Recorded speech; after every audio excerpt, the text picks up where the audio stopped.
សួស្តីអ្នកទាំងអស់គ្នានៅក្នុងវីដេអូនេះខ្ញុំនឹងបង្ហាញរបៀបនៅក្នុងការបង្កើតទាក់ទងជាមួយនឹង expense ឬក៏ការចំណាយ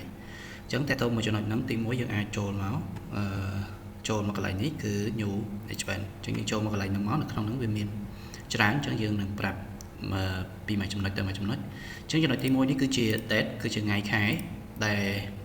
ការបរិច្ឆេទដែលយើងបានធ្វើការចំណាយហ្នឹងអញ្ចឹងយើងចំណាយនៅពេលណាអញ្ចឹងយើងដាក់នៅពេលណាក៏បានដែរអញ្ចឹងយើងដាក់មកហើយកន្លែងនេះគឺជា amount គឺជាចំនួនទឹកប្រាក់ដែលត្រូវចំណាយអញ្ចឹងយើងដាក់មក$100អញ្ចឹងយើងចំណាយហ្នឹងយើងប្រើទៅលើ cash AVA ឬក៏អីចឹងទៅអញ្ចឹងយើងដាក់ទៅបើឧទាហរណ៍ទៅ AVA យើងដាក់ AVA មកតាក់មានអត់បើមានយើងដាក់តាក់មកហើយ description យើងអាច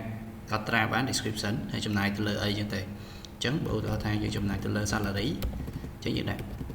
salary ចឹងមកចឹង salary តារាអញ្ចឹងតែអញ្ចឹងយើងដាក់ទៅតាមជាក់ស្ដែង description ហើយ type នេះយើងអាចដាក់ជា salary ក៏បានអានេះទៅតាមprocess ជាក់ស្ដែងទេ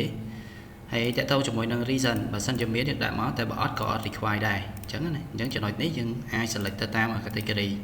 អញ្ចឹង category គឺ salary ហើយអ្នកណាជាអ្នកទទួលអ្នកណាជាអ្នកធ្វើអញ្ចឹង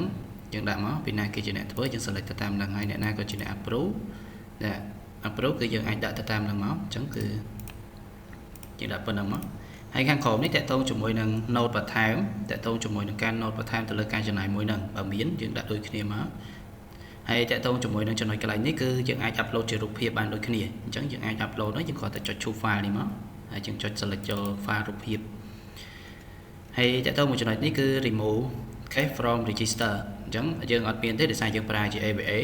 ហើយតកតងមួយចំណុចខាងក្រោមនេះគឺជា file ដែលយើងអាច upload file ទាំងអស់5បានយើងអាច upload ជា file រូបភាពក៏បានឬក៏ PDF ក៏បានទៅតាមជាក់ស្ដែងអញ្ចឹងណាអញ្ចឹងបន្ទាប់ពីយើងបង្កើតរួចរាល់ប៉ុណ្ណឹងមកហើយយើងអាចចុច save បាន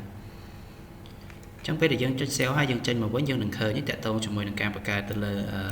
ការចំណាយរបស់យើងគឺនៅកន្លែងនេះអញ្ចឹងនេះជារូបភាពដែលយើងអាច upload បានចូលទៅក្នុងហ្នឹងអញ្ចឹងណាអញ្ចឹងតកតងជាមួយនឹងការបង្កើតហ្នឹងគឺការបង្កើតនឹងចូលទៅលើចំណុចតកតងជាមួយនឹង expense គឺមានប៉ុណ្ណឹងសូមអរគុណ